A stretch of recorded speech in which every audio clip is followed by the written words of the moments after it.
Let's talk about lists versus arrays and the plus equals operator. So, as many of you probably have heard, if you are using the plus equals, what that actually does is it destroys and recreates the array. And so, what ends up happening is you end up allocating extra memory as well as slowing down your entire script by using the plus equals operator. What you want to do instead is you want to create a generic list like you see on line 14. And with the generic list, you can do an add to it. And this is going to be substantially faster most of the time. Like you can see, I have in this demo 10,000 iterations that we're packing into an array versus into a list.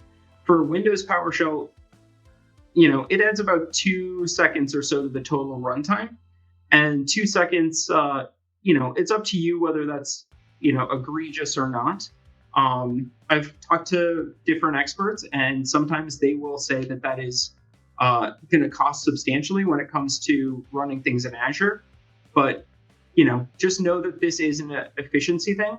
The problem is going to be that it's also going to be a little bit harder to read, in my opinion, and it's a little harder to write the code. Creating an array and just doing the plus equals is just super convenient. So, it's that trade-off of is the performance worth it, or do you just want to use what's convenient? Okay, and then one of the other caveats here is by default, when you're creating an array in PowerShell, it's an array of objects. And the array of objects doesn't really care what you put in there. And is this a bug or a feature? Hard to say, but you can, in this case, take an array of integers and you just add a string to it and it will work just fine. So as long as you're aware of that caveat, again, arrays are there for a reason and they're very convenient, but pros and cons to both of them.